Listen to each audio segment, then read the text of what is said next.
আজকের এই ভিডিওটি কেউই দেখবে না, সেটা আমি খুব ভালো করেই জানি। কারণ একটু দেখার পরেই প্রত্যেকে স্কিপ করে যাবে, কারণ এই ভিডিওটি আমি গাছের স্বাস্থ্য থেকে মানুষের স্বাস্থ্যের উপর বেশি নজর দিয়েছি। আর ইনডোর গার্ডেনিং হোক বা যে কোনো গার্ডেনিং হোক, বাগানীদের মধ্যে একটা হিরিক লেগে গেছে গাছে খাবার এবং গাছে পেস্টিসাইডের বিষয়ে।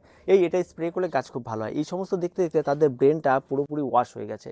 যার ফলস্বরূপ আমরা যখন সঠিক তথ্য দেওয়ার চেষ্টা করি তখন সেটা কেউ নিতে চায় না, এবং আমাদের এই ভিডিওগুলোতে খুব একটা বেশি ভিউ হয় না কিন্তু। যার ফলস্বরূপ কি হয়, যে বাগানীরা নিজেদের খাল কেটে কুমির কিন্তু দিনের পর দিন নিয়ে এসছে। তবে একটা সময় গেলে কিন্তু আপনারা প্রত্যেকেই বুঝতে পারবেন এর সাইড এফেক্ট কতটা পরিমাণ আপনার উপর পড়ছে। খুব তাড়াতাড়ি আপনি হয়তো স্কিন ডিজিজে আক্রান্ত হয়ে যাবেন, খুব তাড়াতাড়ি আপনি হার্টের সমস্যা আক্রান্ত হয়ে যাবেন, খুব তাড়াতাড়ি আপনি কিন্তু এই সমস্ত বিষয়গুলিতে অ্যাট্রাক্টেড হয়ে যাবেন। কারণ যেখানে আপনি একটা বাগান করছেন মনের শান্তির জন্য, যেখানে আপনি একটা বাগান করছেন যে আপনি সুস্থ থাকার জন্য, আপনি ভরপুর অক্সিজেন নেওয়ার জন্য, সেখানে কিন্তু আপনি বাগানে ব্যবহার করছেন বিষ, যা আপনার শরীরেও ঢুকিয়ে নিচ্ছেন সেই সমস্ত বিষ। তো পুরো ভিডিওটি দেখতে থাকুন আর আমাদের সঙ্গে থাকুন আজ। তো আজকে আমরা মূলত এই যে কীটনাশক রয়েছে, কীটনাশকগুলি আমরা কেন ব্যবহার করতে সতর্কতা করি সেই বিষয় নিয়ে একটু কথা বলি। প্রথমত, যে সমস্ত কীটনাশকগুলিকে আমরা সাধারণত ছাদ বাগানে ব্যবহার করি, এই সমস্ত কীটনাশকগুলি আপনার ছাদ বাগানের জন্য কিন্তু তৈরি হয়নি। এই সমস্ত কীটনাশকগুলি তৈরি হয়েছিল বিভিন্ন ফসলে স্প্রে করার জন্য। এবার ফসলে যখন স্প্রে করা হয় তখন সেই সমস্ত জায়গাটা পুরো ওপেন জায়গা, ফাঁকা জায়গা থাকে। সেখানে স্প্রে করার সময় কোনো বাচ্চা ছেলে বা কোনো বাড়ির লোক সচরাচর প্রতিনিয়ত সেখানে থাকার ব্যাপার এমনটা থাকে না। সেখানে সকাল বা বিকেলে গিয়ে চাষিরা স্প্রে করছে, তারপর তারা চলে এসছে। তাদের যে সমস্ত সতর্কতাগুলি রয়েছে, তারা যখন কীটনাশক সার বা কোনো কিছু ক্রয় করে থাকে কীটনাশক, তখন তাদের সারের দোকান থেকে সতর্কতাগুলি বলে দেওয়া হয়, যাতে গ্লাভস পরতে হবে, মুখে মাস্ক পরতে হবে, 1 লিটার জলে কতটা পরিমাণ গুলোতে হবে, কত টাইম ধরে এটা স্প্রে করতে হবে, তারপরে কতটা টাইম রেস্ট নিতে হবে, এই সমস্ত কিছু শিডিউল একটা করা থাকে। এটা প্রত্যেকটা কোম্পানি যেই সমস্ত পেস্টিসাইডগুলি রয়েছে তারা যেভাবে স্প্রে করবে তার সমস্ত শিডিউল কিন্তু এই দোকান থেকে বলে দেওয়া হয়। এবার আপনি একজন ছাদ বাগানি, আপনি বিভিন্ন ভিডিও বা বিভিন্ন মাধ্যমে এই সমস্ত কিছুর নাম শুনেছেন এবং আপনি দোকানে গিয়ে নাম করছেন।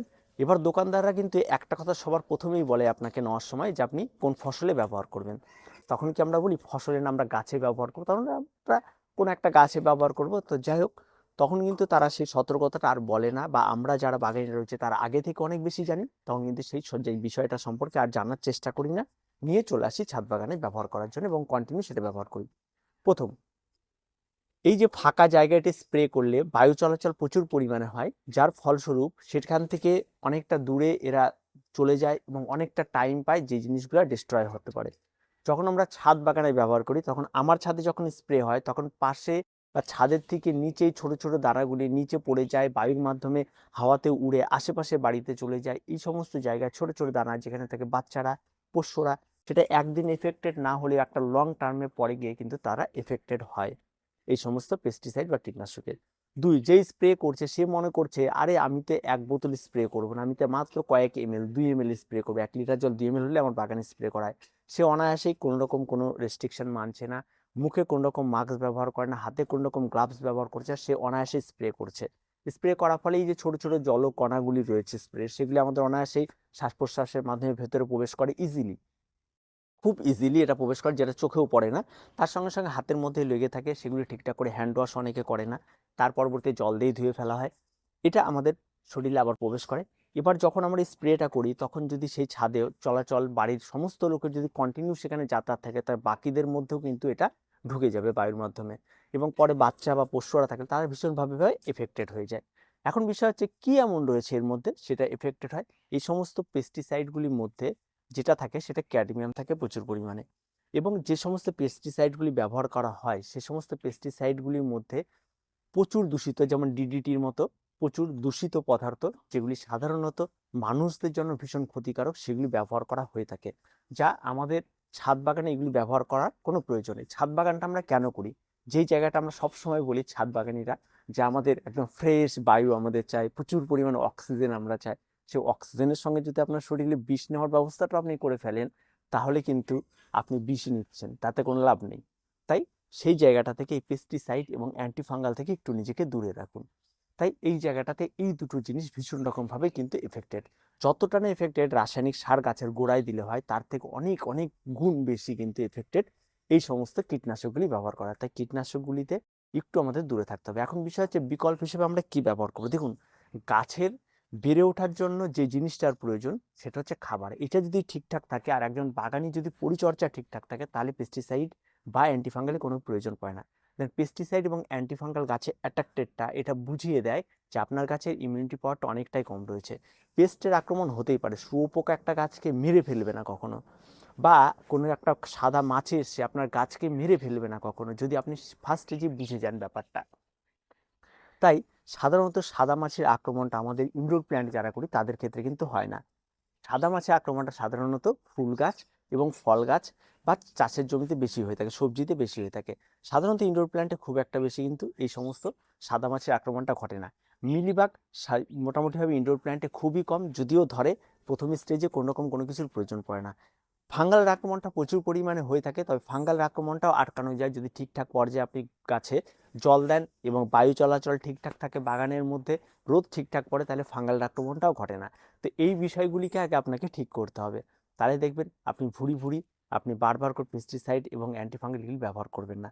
এবার যাই পেস্টিসাইড নিয়ে অনেক কথা বললাম এবং অ্যান্টিফাঙ্গালের বিষয়টা আসি। দেখুন, একটা গাছের পাতা হলুদ হয়ে গেছে, তার মানে গাছটা কোনো সমস্যা দেখা দিচ্ছে, অ্যান্টিফাঙ্গাল স্প্রে করে ফেলি। একটা গাছের মাথার দিকে একটু কালো কালো দেখা দিচ্ছে, এই নিশ্চয়ই ফাঙ্গাল আক্রমণ, অ্যান্টিফাঙ্গাল স্প্রে করি।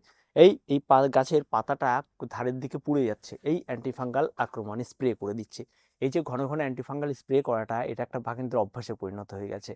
ঠিক আছে, যত মার্কেটে অ্যান্টিফাঙ্গাল রয়েছে এগুলিও কিন্তু আপনার ওই পেস্টিসাইডের থেকেও কম নয়, এরাও কিন্তু ভীষণ রকমভাবে ক্ষতি করে। এরা কিন্তু জাস্ট ডাস্ট থাকে পাউডারের মতো, এগুলি জলে গুলে নিলে যে জলটা অল্প পরিমাণ দিলেও যে পরিমাণ কালার হয়, যে পরিমাণ তাদের থিকনেসটা বাড়ে, এক কথায় গাঢ়ত্বটা বাড়ে, ঘনত্বটা বাড়ে, তাতে কিন্তু গাছের উপরে একটা লেয়ার পড়ে যায় এবং এই লেয়ারগুলি চট করে সরে না, ফলে একটা সময় তো ফাঙ্গাল মরে যায়, কিন্তু গাছটা কিন্তু আবার আগের মতো অবস্থায় চট করে ফিরে আসতে পারে না, কারণ গাছের পাতাগুলি বন্ধ হয়ে যায়।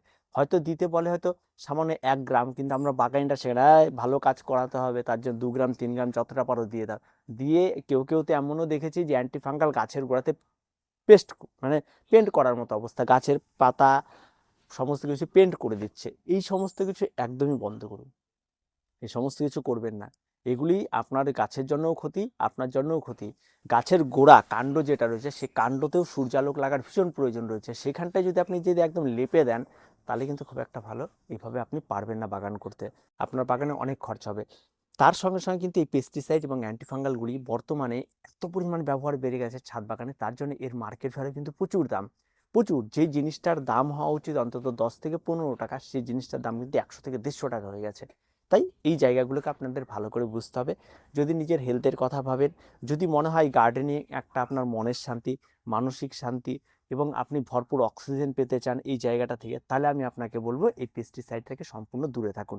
পেস্টিসাইড যেখানকার ব্যবহারের জিনিস চাষের জমিতে সেখানে থাক, সেটা আমাদের ছাদ বাগানে একদম খাল কেটে কুমির আনার কোনো প্রয়োজন নেই। তাই বাগানিরা একটু সতর্ক হন যে কোনো ব্যাপারে, এই সমস্ত বিষয়গুলো আজকের ডেটে এসে প্রত্যেকেই সতর্ক, প্রত্যেকেই জানে এই ব্যাপারগুলো। স্বাস্থ্য সম্পর্কে প্রত্যেকেই সতর্ক, যার বাড়িতে যদি একটা বাচ্চা থাকে তার স্বাস্থ্য সম্পর্কে প্রত্যেকেই সতর্ক, একটা পোষ্য থাকলে সেই বিষয়গুলি সম্পর্কে আমরা প্রত্যেকেই সতর্ক। তাই এই বিষয়গুলি খেয়াল রাখতে হবে। দ্বিতীয়ত, এই পেস্টিসাইড এবং অ্যান্টিফাঙ্গাল যেটা আপনি ব্যবহার করলেন, এটা সচরাচর ওপেন জায়গায় আপনি রাখতে পারবেন না, এটাকেও আপনাকে একটা রেস্ট্রিকশন, একটা বদ্ধ জায়গায় রাখতে হবে। কারণ বলা যায় না কখন কোনো একটা বাচ্চা বা কোনো একটা বাড়িতে পোষা পোষ্য কি করে ফেলে, সেটা কিন্তু ভীষণ বোঝা মুশকিল। তাই এই বিষয়গুলিকে অবগত করার জন্য আপনাদের বলছি একটু সতর্ক হন। কোনো রকম কোনো প্রয়োজন নেই এগুলি ছাড়াও সুন্দর বাগান করার। যা আমি আমার বাগানে বিগত 1 বছর কোনো পেস্টিসাইড এবং কোনো অ্যান্টিফাঙ্গাল এখনো পর্যন্ত ব্যবহার করিনি, এবং যেটার ফলস্বরূপ আমি রেজাল্ট দেখতে চাইছিলাম যে কেমন হয়, তাতে আমি দেখেছি যে কোনো রকম কোনো অসুবিধা নেই, বিন্দাস। এবং বিগত বেশ কিছু মাস, মনে করেন 6 মাসের উপরে, আমি এনপিকে 20-20-20 এবং এনপিকে 12-61-0 পর্যন্ত ব্যবহার করা বন্ধ করে দিয়েছে। সেটা নিয়ে পরে জানাবো যে কেন, এবং পরবর্তীতে এমনি জৈব সারের উপরে এই ইনডোর গার্ডেনিং চলছে, তাতেও কিন্তু বেশ ভালো রেজাল্ট এবং অত্যন্ত সুন্দর। তাই আপনাদের প্রত্যেককেই বিষয়টা জানাতে চাই যে ইজিলি বাগান করার খুব প্রসেসটা। অথচ আমরা যখন এই সমস্ত বিষয় নিয়ে কথা বলি তখন আমাদের ভিডিও কেউই দেখবে না, তার কারণ একটাই, সেটা হচ্ছে যে গাছে খাবার, গাছে এই সমস্ত কিছু মানুষের একদম ব্রেনটাকে নষ্ট করে ফেলে দিয়েছে, যার ফলস্বরূপ এই ফলাফল আমাদেরকে ভোগ করতে হয়। আমরা যখন সঠিক তথ্যটা দিই তখন সেটা কেউ নিতে চায় না। তো দেখা হচ্ছে পরবর্তী ভিডিওতে। প্রত্যেকে ভালো থাকবেন, প্রত্যেকে সুস্থ থাকবেন।